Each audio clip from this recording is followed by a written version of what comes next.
बिस्मिल्लाहिर्रहमानिर्रहीम। अस्सलाम वालेकुम। आप देख रहे हैं अलिफ न्यूज़ और मैं हूं आपके साथ माजिद अली। शामिल करते हैं पाकिस्तान और दुनिया भर से ऑनलाइन हेडलाइंस। नेतन्याहू के खिलाफ सबसे बड़ा एहतजाजी मुजाहरा, 7 लाख सुहूनियों की शिरकत।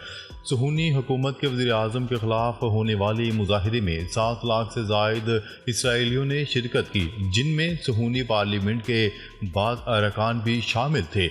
आलमी खबरसां इदारे की रिपोर्ट्स के मुताबिक इसराइल भर में होने वाले इन मुजाहरों में 7 लाख अफराद शरीक थे, जिनमें से निस्फ मिलियन से ज़्यादा लोग तेल अवीव की सड़कों पर जमा थे।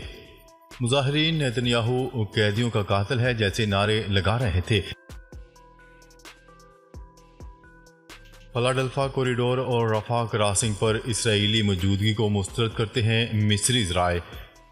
अमरीकी सदर जो बाइडन इसराइल और हमास को इस हफ्ते के आखिर में कैदियों की रहाई और गजा में जंग बंदी के लिए हतमी तजावीज़ पेश करने पर गौर कर रहे हैं। इस तजावीज़ को अगर फ़लस्तीन और इसराइली फ़रीक़ैन कबूल करने में नाकाम रहते हैं तो ये मुज़ाकरात के ख़ात्मे की अलामत होगा। अमरीकी अखबार वाशिंगटन पोस्ट ने मिस्र की जानिब से ये ऐलान करने की तवक्का ज़ाहिर की है कि इस मुआहदे में यकीनन कई चीज़ें शामिल हैं। काहिरा न्यूज़ की रिपोर्ट के मुताबिक पीर की सुबह मिस्र के एक आला ज़राए ने कहा कि मिस्र किसी भी अमन मुआहदे के तायन करने वालों पर जोर देता है कि वो फिलाडेल्फिया कॉरिडोर और रफा क्रॉसिंग में इसराइली मौजूदगी को वाज़ेह तौर पर मुस्तरद करना है। इसराइली अदालत ने फैसले के जरिए मुल्क में आम हड़ताल ख़त्म करवा दी। इसराइल में लेबर कोर्ट ने मुल्क में आम हड़ताल ख़त्म करने का हुक्म जारी कर दिया। ये फैसला हड़ताल के सबब कई सैकड़ों में मामूलात मफलूज होने के बाद सामने आया है। अदालती फैसले में इस बात को बुनियाद बनाया गया कि ये कोई मुतालबाती हड़ताल नहीं बल्कि सियासी हड़ताल है। अदालती फैसला आने के बाद लेबर यूनियन फेडरेशन ने ऐलान किया कि कारकुनान को अपने कामों पर वापस आने के अहकाम जारी कर दिए गए हैं। हालिया हड़ताल का मकसद इसराइली वज़ीर आज़म नेतन्याहू पर दबाव डालना था कि वो गज़ा की पट्टी में फ़लस्तीनी ग्रुपों के पास यरगमाली कैदियों की वापसी के लिए मुआहदे कर लें। सिहोनी फौज के गज़ा पर हमले, 24 घंटों में 47 फ़लस्तीनी शहीद, 94 ज़ख्मी। इसराइली फौज की गजा और मकबूजा मगरबी किनारे में बर्बरियत जारी। 24 घंटों में सुहनी फौज ने गजा पर हमले करके 47 फ़लस्तीनी शहीद, 94 जख्मी कर दिए। देर अल बाला में गाड़ी पर इसराइली हमले से 4 फ़लस्तीनी, स्कूल पर बमबारी से 11 अफराद शहीद हुए। सुहनी फोर्सेस के मगरबी किनारे में वहशियाना कार्रवाई में शुहदा की तादाद 29 हो चुकी है। गजा में आर्जी जंगबंदी के पहले रोज़ 72,000 बच्चों की पोलियो वैक्सीनेशन मुकम्मल। गजा में अक़वाम मुत्तहिदा और मकामी वज़ारत सेहत के हुकाम की मुश्तरका कोशिशों से पोलियो वैक्सीनेशन मुहिम जारी है। गुज़िश्ता रोज़ गजा में तकरीबन 72,000 बच्चों को पोलियो वैक्सीन दी गई। अरब मीडिया की रिपोर्ट के मुताबिक इस मुहिम के दौरान गजा के कुछ इलाकों में आर्जी जंगबंदी की गई है।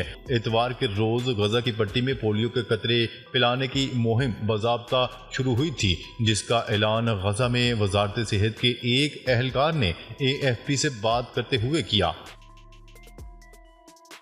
नेतन्याहू पर हमास से मुआहदे के लिए अवामी दबाव बढ़ने लगा। बैनुल-अक़वामी खबरसां इदारे की रिपोर्ट के मुताबिक इसराइली वज़ीर आज़म नेतन्याहू की हठधर्मी के बायस तेल अवीव में लेबर यूनियन की जानिब से पीर को आम हड़ताल की कॉल दे दी गई, जिसकी हमायत तेल अवीव की टेक्नोलॉजी कंपनियों और सनतों ने भी कर दी है। रूस ने खरकीव पर सिकंदर मिसाइल दाग दिए। रूस ने यूक्रेन के शहर खरकीव पर बड़ा फ़ज़ाई हमला कर दिया, जिसमें 41 अफराद ज़ख्मी हो गए। गैर मुल्की खबरसां इदारे की रिपोर्ट्स के मुताबिक यूक्रेन के दूसरे बड़े शहर खरकीव पर रूसी फ़ज़ाई हमले में 7 बच्चों समेत 41 अफराद ज़ख्मी हो गए। हमले में कई इमारतें तबाह हो गईं, जिनमें एक सुपरमार्केट और एक स्पोर्ट्स कम्प्लेक्स भी शामिल है। रॉयटर्स और अल जज़ीरा की रिपोर्ट के मुताबिक हमला इतवार को मकामी वक्त के मुताबिक दोपहर 1 बजे शुरू हुआ। जिस इलाके को निशाना बनाया गया वो रूस की सरहद से ज़्यादा दूर नहीं। शुमाली कोरिया से मच्छरों का दाखिला भी बंद। जनूबी कोरिया ने सरहद पर मशीन लगा दी। जनूबी कोरिया ने दुश्मन मुल्क से अब मच्छरों का दाखिला भी ममनुआ करार दे दिया। और इन्हें रोकने के लिए शुमाली कोरिया से मुतसिल सरहद पर मशीन लगा दी है। गैर मुल्की मीडिया की रिपोर्ट्स के मुताबिक जनूबी कोरिया ने शुमाली और जनूबी कोरिया को तकसीम करने वाली भारी किला बंद सरहद के करीब एक निगरानी का आला नस्ब किया है, जो मिसाइलों या फौजियों की नकलो हरकत पर नजर नहीं रखता, बल्कि मलेरिया ले जाने वाले इन मच्छरों को पकड़ता है जो सरहद पार करके इनके मुल्क में दाखिल हो सकते हैं। सऊदी वली शहजादा मोहम्मद बिन सलमान ने गजा पर इसराइली बेईमाना हमलों के मसले पर तुर्किया और मिस्री सदरों से अहम राब्ता किया है। गैर मुल्की खबरसार इदारे की रिपोर्ट्स के मुताबिक सऊदी वली शहजादा मोहम्मद बिन सलमान ने तुर्क सदर रजब तय्यिप एर्दोगान और मिस्री सदर अब्दुल फातह अल सीसी से टेलीफोनिक राब्ता किया। तीनों रहनुमाओं ने गजा में हमले, इंसानी हकूक की खिलाफ वर्जियों को रोके जाने और फौरी जंगबंदी का भी मुतालबा किया। सऊदी वली अहद ने फ़लस्तीन के लिए इस्लामी ममालिक की मुश्तरका कोशिशों पर जोर देते हुए तनाज़ा को फैलने से रोकने और खित्ते में इस्तेहकाम बहाल करने का मुतालबा किया। जेलों में बंद फ़लस्तीनियों को कत्ल कर दिया जाए, इसराइली वज़ीर ने बड़ा मुतालबा कर दिया।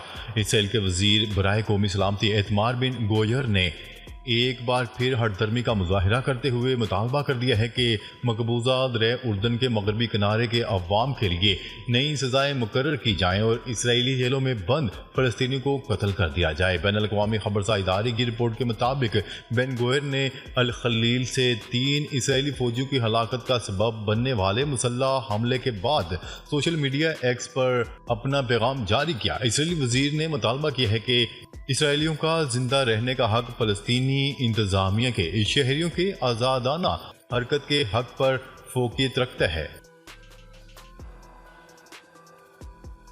यरगमालियों के मामले को महफूज बनाने के लिए नेतन्याहू की कोशिशें नाकाफ़ी हैं। अमरीकी सदर जो बाइडन अमरीका के सदर जो बाइडन का कहना है कि नेतन्याहू इसराइली कैदियों के मुआहदे को महफूज बनाने के लिए कोशिशें नहीं कर रहे। सदर जो बाइडन का कहना था कि इन्हें यकीन नहीं है कि इसराइल के वज़ीर-ए-आज़म नेतन्याहू हमास के साथ कैदियों के तबादले के मुआहदे को हासिल करने के लिए काफ़ी कोशिशें कर रहे हैं। वाइट हाउस में सहाफ़ियों से बात करते हुए जो बाइडन का कहना था कि वो गजा में कैदी यरगमालियों की रहाई के मुआहदे के लिए हतमी तजवीज़ पेश करने के करीब है। इसराइली फोर्सेज ने हफ्ते के आखिर में गजा से 6 असीरान की लाशें बरामद की, जिनमें एक अमरीकी शहरी भी शामिल था। सुप्रीम कोर्ट के जजेस की तादाद में तरमीम का बिल सेनेट में पेश कर दिया गया। सेनेटर अब्दुल कादर ने सुप्रीम कोर्ट के जजेस की तादाद में तरमीम का बिल सेनेट में पेश किया। बिल में मुतालबा किया गया है कि चीफ जस्टिस के अलावा सुप्रीम कोर्ट के जजेस की तादाद 20 की जाए। वजीर कानून आजम नज़ीर तारड़ ने जजेस की तादाद में इजाफे का बिल कमेटी को भिजवाने का कह दिया। इब्राहिम रईसी के हेलीकॉप्टर हादसे की तहकीकाती रिपोर्ट जारी कर दी गई। तेहरान से जारी करदा तहकीकाती रिपोर्ट के मुताबिक सदर इब्राहिम रईसी का हेलीकॉप्टर खराब मौसम की वजह से गिरा। तहकीकाती रिपोर्ट के मुताबिक हेलीकॉप्टर का हादसा धुंध की वजह से हुआ। हादसे की वजह इलाके की पेचीदा मौसमी सूरत हाल भी थी। याद रहे, सदर इब्राहिम रईसी का हेलीकॉप्टर 19 मई को शुमाली ईरान में हादसे का शिकार हुआ था। हेलीकॉप्टर हादसे में इब्राहिम रईसी 7 साथियों समेत जाँ बहक हो गए थे।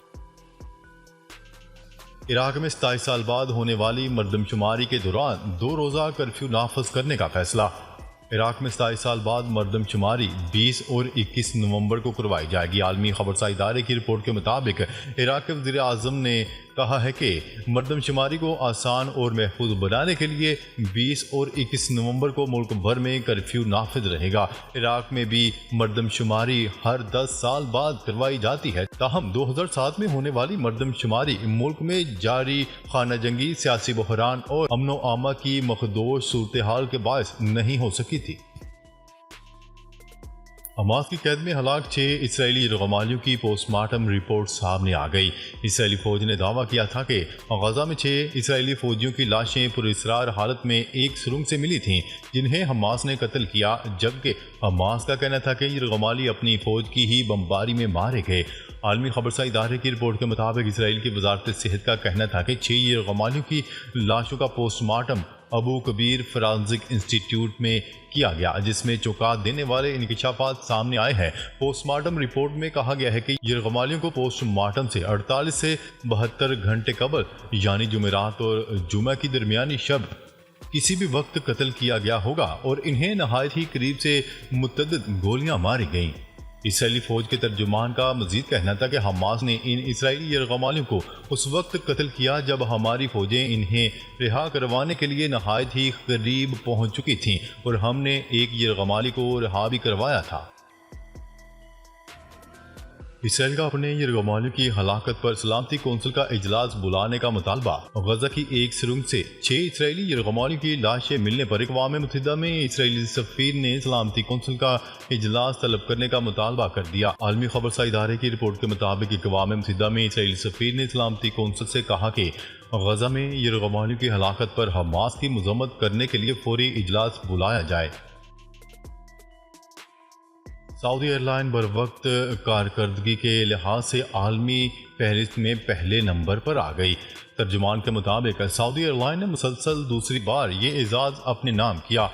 ऑपरेशनल कारकर्दगी में उम्दगी के लिए एयरलाइन के अज़म की आलमी सतह पर पजीराई है। हवाबाजी के सनत से मुतलिक आलमी वेबसाइट 2024 की रिपोर्ट में सऊदी एयरलाइन की पहली पोजीशन रही।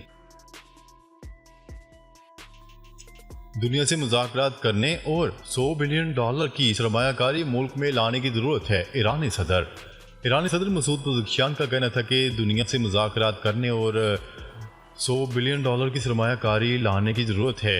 ईरानी सदर मसूद पज़ेश्कियान ने सदर का ओहदा संभालने के बाद अपने पहले टेलीविज़न इंटरव्यू में अपने मुल्क का सदर मुंतखब करने में सुप्रीम लीडर के किरदार पर जोर दिया।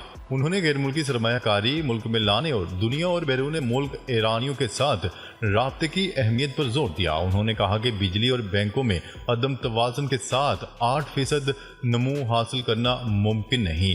नाज़रीन, अब तक के लिए इतना ही। मज़ीद खबरें लेकर बहुत जल्द आपकी खिदमत में हाजिर होंगे। तब तक के लिए अपना ख्याल रखिएगा। अल्लाह निगहबान।